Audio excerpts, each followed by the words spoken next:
Hai, namaku Emily dan ibu dan ayahku bercerai. Bagaimana perasaanmu jika seorang yang tak bersalah meninggal, memberikan hidupnya untukmu? Semua berawal dengan seekor kelinci. Bukan kelinci ini, yang lain.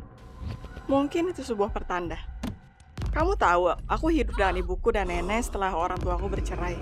Dan aku sangat merindukan ayahku. Tapi ibuku bertengkar hebat dengannya, sampai mereka tidak bisa berbicara dengan damai.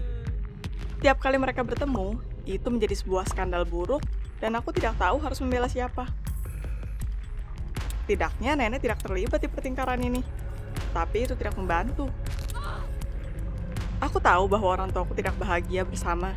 Dan aku tidak menginginkan mereka kembali bersama dan menghancurkan hidup mereka. Tapi itu akan menyenangkan untuk hidup tanpa skandal. Aku jarang melihat ayahku, dan aku hanya memiliki foto dan hadiahnya. Dan lalu satu hari hadiahnya, sebuah boneka kelinci, hancur total. Ternyata sementara aku berjalan, seorang tetangga datang dengan seekor anjing. Anjingnya berkeliling di kamarku dan dengan liar membunuh bayi Frankie.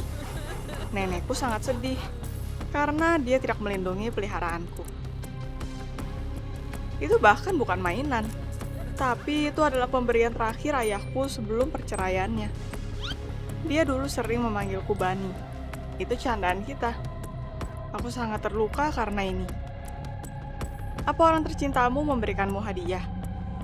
Apa kamu menyimpannya? Dan jika kamu menghilangkan atau menghancurkan hadiahnya, apa yang kamu rasakan? Nenek berjanji untuk mencuci dan menjahit kelincinya. Dan aku senang memberikan itu padanya. Beberapa minggu kemudian, aku bertanya pada nenekku, bagaimana keadaan mainanku? Nenek mengangkat tangannya. Dia benar-benar lupa kenapa dia mengambil kelincinya. Dan sudah membuangnya, robekan kotor itu. Aku menangis kencang sampai ibuku datang karena suaranya. Tentu saja dia terkejut bahwa aku sangat histeris tentang sebuah mainan. Dia berusaha menenangkanku dan berkata bahwa dia akan membelikanku mainan baru, sebuah beruang besar yang lebih keren dari hadiah ayah. Ibuku tidak mengerti kenapa aku sangat peduli dengan kelinci ini, dan kita memiliki perdebatan buruk. Aku tidak memiliki seseorang untuk berkeluh kesah kecuali ayahku. Aku menghubunginya dan mulai menangis tepat di telepon, dan ayahku menenangkanku dan berjanji akan membuatku senang. Sejujurnya aku sudah cukup menangis, dan aku tidak peduli jika aku punya lebih banyak atau lebih sedikit mainan. Oh, tapi aku tidak seharusnya meremehkan ayah. Keesokan harinya, seorang kurir tiba, dan membawa sebuah box dengan lubang untuk udara. Tebak siapa di dalamnya? Seekor kelinci sungguhan. Ibu dan nenekku sangat menentang binatang di dalam rumah. Tapi aku berhasil meyakinkan mereka bahwa peliharaan ini akan tinggal di kamarku. Lagi pula nenek memelihara ayam di halaman, dan seekor kelinci memiliki masalah lebih sedikit. Ibuku menyerah, tapi pergi bekerja sangat tidak puas. Lalu nenekku memanggilku ke dapur untuk sebuah pembicaraan serius. Dia berkata bahwa ibuku akan memberiku anak kucing, bahwa dia sudah memilihnya di tempat penampungan, bahwa ibuku sakit hati bahwa ayahku menipunya dengan sebuah hadiah lagi.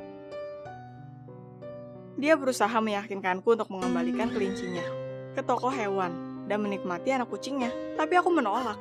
Aku tidak akan memberikan hadiah ayahku untuk apapun di dunia. Aku sangat ingin menghubungi ayah dan berterima kasih, tapi ibuku melarangku bicara dengannya.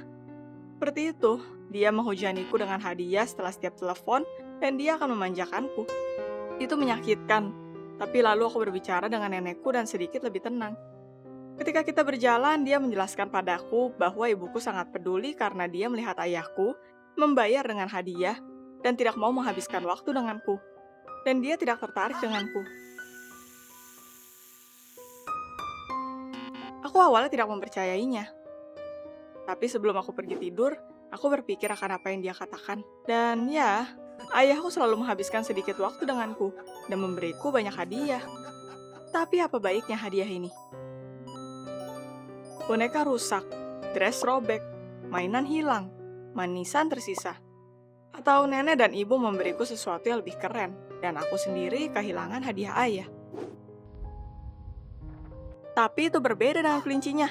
Kelincinya adalah bukti hidup bahwa ayah mencintaiku. Sampai akhir liburan, aku tidak meninggalkan kelincinya untuk sedetik.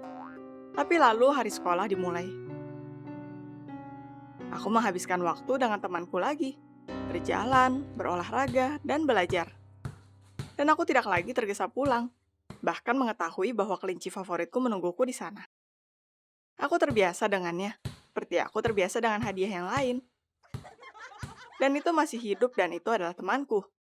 Jadi ketika aku pulang ke rumah suatu hari dan menemukan kandangnya kosong, aku takut. Ibuku tidak ada di rumah. Jadi aku bergegas bertanya pada nenekku, kemana peliharaan favoritku pergi? Nenekku menangis dan aku langsung merasa dingin, merasakan sesuatu yang buruk. Dan aku benar. Nenekku menjelaskan dalam tangis bahwa dia keliru antara seekor kelinci dan seekor ayam tanpa kacamata dan memasak sebuah pai daging dengannya. Aku tersedak dengan kebencian padanya. Tapi dia memohonku untuk tidak memberitahu ibuku tentangnya. Jadi itu tidak akan membuatnya sedih. Jadi aku setuju. Ibuku berusaha sangat keras untuk sedikit menghiburku.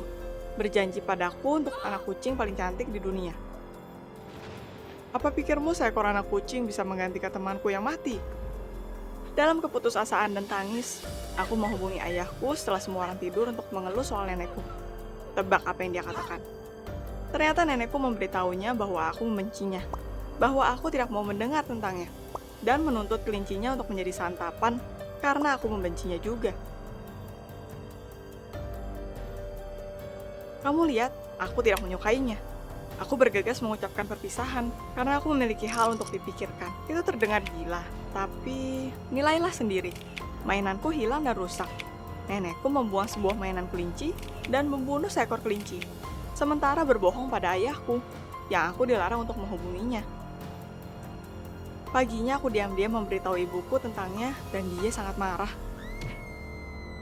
Dia berteriak bahwa ayahku dengan sengaja membuatku melawan nenekku, bahwa dia seharusnya dilarang untuk mengajakku berlibur, dan hal tidak menyenangkan lainnya. Aku menyadari bahwa itu tidak berguna untuk berdebat dengannya dan melawan nenekku. Maka, aku berpura-pura memikirkan perilakuku dan merasa malu. Hari Senin, aku mengambil tas berisi barang denganku, bukannya tas sekolah, dan pergi ke rumah ayahku. Ayah merasa kasihan untukku, dan berjanji untuk menyelesaikannya.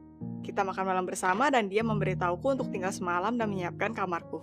Aku bersiap di ranjang, dan untuk pertama kalinya sejak kematian kelincinya, aku bisa bersantai. Untuk memikirkan semua plot yang dibangun di sekelilingku selama ini, itu hal baik aku memiliki seorang ayah yang tidak akan pernah melakukan ini. Dalam tidurku, aku mendengar ayahku menghubungi seseorang. Aku awalnya tidak menyadarinya, tapi lalu itu terdengar hampir seperti ibu dan ayahku bertengkar sebelum perceraiannya. Dan seperti dulu, suaranya sekarang membuatku terbangun. Aku mengintip dari pintu dan mendengarkan. Ayah dan ibu berteriak satu sama lain di telepon. Ayahku berjanji pada ibuku untuk menyewa pengacara dan menuntut hak asuh akan diriku. Dia mengancam untuk menuntutnya.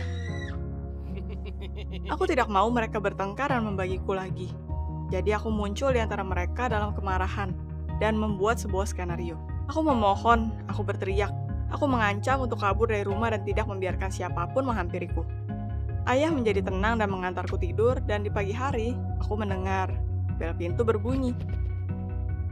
Ibu di sini, dan aku melempar lenganku ke sekitarnya seperti seorang gadis kecil. Ibuku memberikan versi ceritanya. Nenekku memberitahunya bahwa kelincinya harus dimatikan untuk alasan keselamatan, karena itu sakit dengan sesuatu. Ayah terkejut untuk mendengar bahwa dia diduga mengatakan banyak hal buruk padanya. Dia menghubungi kami di rumah beberapa kali.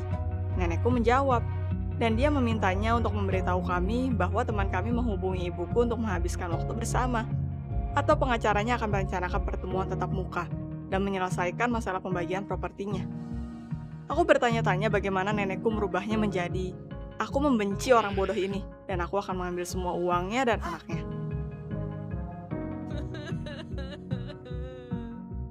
Kita bertiga hanya menghabiskan beberapa menit untuk menyadari bahwa nenekku melawan orang tuaku dengan sengaja. Ibuku memutuskan bahwa kita tidak akan kembali pada nenekku lagi, supaya tidak jatuh ke pengaruhnya. Ayahku menyarankan supaya dia tinggal di apartemen baru, tapi ibuku menolak. Lalu ayah berjanji bahwa dia akan menolongnya mencari sebuah tempat tinggal dan mengambil barang-barang dari rumah nenekku. Aku senang bahwa orang tuaku akhirnya berkomunikasi tanpa berteriak. Dan dalam ingatan akan kelinci yang mati, tapi kematiannya membuka mata kami, kita memutuskan membeli seekor anjing bersama, dan aku akan memanggilnya Rap. Pastikan kamu setia ada di channel kami. Like dan klik tombol loncengnya supaya tidak ketinggalan apapun.